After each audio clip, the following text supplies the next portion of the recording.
which is what I want to talk about tonight, the difference between pity, empathy, and compassion. So it's gone from being strange and weird to be a mindfulness practitioner to actually that being something quite mainstream and to it becoming an expectation now of mental health. That if someone is really mentally healthy or someone is sane, in quotation marks, we can actually talk about sanity now, then the expectation is that you have some capacity to self-regulate. So self-regulate means that you can make a decision to sit in a cushion and interrupt your thoughts, just focus on your breath, develop an attitude of kindness towards yourself, towards your emotions, towards your thoughts, towards your body sensations, and that if you do those things, your stress level will come down. So that means you could deal with panic, anxiety, addiction, depression, chronic pain. See where I'm going? It's gone from being something that was grounded in a religious or a spiritual tradition and therefore not quite acceptable in the medical world to being one of the core avenues of treatment. A highly valued, highly prized avenue of treatment. So it's gone from the sacred to the secular, you could think about it that way. I was going to say the religious to the profane, but it's not profane. That's not, it's actually gone up in its evaluation in the mainstream culture that we could do to change what's going on around us locally. And that kind of willingness to be engaged in that way has to come from something other than self-interest. So I'd just like you to think for a minute. Today, during the day, did you feel pity for anybody?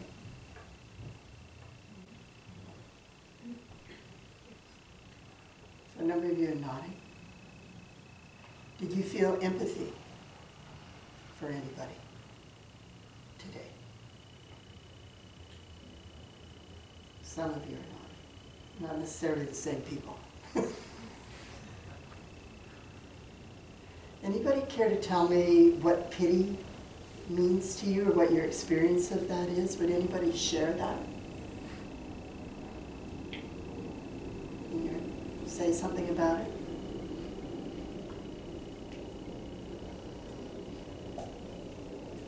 Pity somehow is mixed up with feeling bad for someone at the same time as feeling guilty at the same time.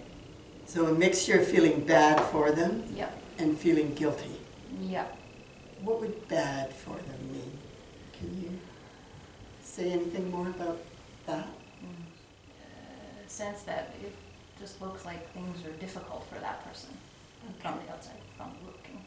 From the outside looking in, it looks like it's hard. Yeah. So that's the... Thank you. And behind? I was particularly moved by a panhandler that I saw today. Uh-huh.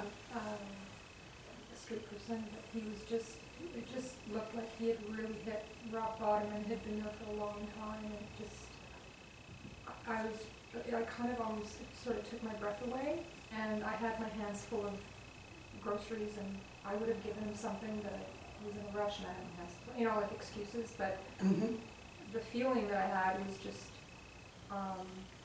like it was pity, but it was just tragedy. Almost a shock feeling or... of overwhelming tragedy that this can be allowed to be right in front of our eyes all the time. And how did it feel to see that and have your arms full of groceries? Helpless. Helpless? Okay. Thank you. Anybody else? When I think of times of pity, I'm objectifying other and not letting them see me. So it's like a one-way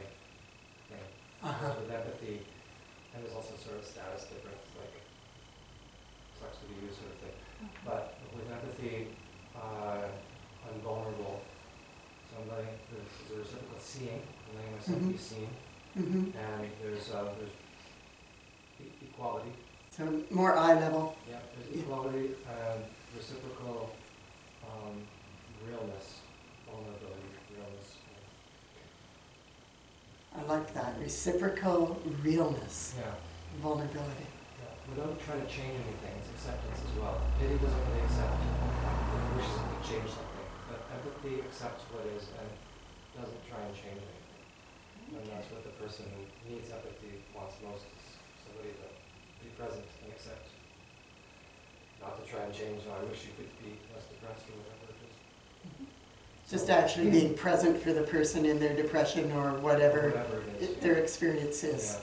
without trying to shift that. Yeah, so That's great. Okay, so that's quite a range of what pity might be. You know, on the one hand, from the point of view of me, looking at another person and judging their situation to be bad or difficult, but there is that sense of me and you. And the other is like actually being penetrated, if I understood the way you were describing that, like the sharpness of it or the shock of it, being penetrated in some pretty personal way, deep way, that left you feeling helpless. So that's interesting to me too. It's like a whole different range. And then the idea of pity from the point of view of like one up, one down, like somehow I'm in a better state than you are, or I have more, or I know more, or, but the sense of some imbalance of power going on. And the reference point being me. There's some, it has a self-referential quality to it. That it's me looking at you in some way. And not really seeing you eye to eye in the way that you were describing. But being moved still. Even in the imbalance, or even in the you're there and I'm here, there's still this element of care or heart or something that is willing to connect, something that is willing to be touched in some way. Actually feel touched, that you allow yourself to register in your consciousness an awareness of somebody else's need or somebody else's powerlessness or whatever their situation might be. Another person. So from a Buddhist point of view, anything that arises in any moment has the capacity or the potential for confusion or wisdom. So when pity arises, the confused point of view would be go, oh, poor soul, but also that sense of kind of like backing off and pushing away or some sort of lesser than. Exactly. Right? So that would be me kind of stepping back and stepping away from you and not actually wanting to be touched in my heart by whatever really is going on in your experience. Right? So I always have a choice in every moment, no matter what it is that's coming up, whether it's pity, empathy, or compassion. I always have a choice to go with my own confusion or to go with whatever the openness in the moment might actually be. And in all of us, there's an innate yearning or longing for some kind of connection. So I'm going to move a step further with this, and then maybe if you want to say more, I'll come back to it. So that's, you know, we've talked about pity. So empathy has this quality of openness to it. So usually we talk about the ability to put ourselves in the other person's shoes. We can actually stand in their shoes and have some sense of what they're experiencing or how they're experiencing their joy or their excitement or their love or their hurt or their disappointment or their loss or whatever their experience is. So it's some sense that I could just like come stand beside you and actually face the world from your point of view and know something about your experience. Because I've let go in some way. I've allowed whatever boundary or protective barrier or whatever my personal need is to keep a sense of distance from myself and the world, I've let that melt or I've softened it in some way. And so when you do that, if you're willing to be vulnerable or transparent, there's actually an actual resonance between ourselves and other people. So Barbara Fredrickson has an interesting paper where she talks about different kinds of systems and how they operate. And a closed system is one that's self-referential. It just feeds on its own. So it's like the kinds of thoughts you have when you're ruminating, when you're really worried and depressed, and your mind just keeps going around and around and around like a gerbil on a wheel, right? You're just doing this, and you really can't see or hear or feel anything outside of that. Or any really intense emotion, if you get caught in it and you stay in that emotion, it kind of blinds you to anything outside yourself. And it becomes a self-feeding loop in that way.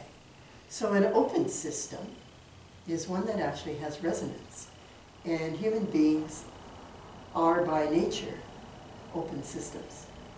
And we have to work to close ourselves. We have to make up strategies, or what Freud called defenses, or mechanisms of defense, or ego mechanisms. We have to do something to figure out I just want to keep a little distance between you and me, so how am I going to do that? And we don't think about it consciously. We learn the strategies really young in our family, without, usually nonverbal, without any awareness of what it is we've learned. And then we spend our adult life sitting on a cushion, trying to figure out what we learned and how to unlearn it. Or something like that, right? But that sense of resonance, that means that if you're in a room full of people who are meditating together, it feels like it's easier to meditate. You go home and you try to meditate, and it's really hard. It's like really, really a lot harder to do it on your own at home. But here you are in a room, you guys don't know each other, well maybe some of you do, but it's a room full of strangers, really. And the only thing that's different is that when you sit, you're consciously being present and opening up to yourself. And funny, but when you open to yourself, you open to other. There isn't any way to do that. You can't do the first and not do the other.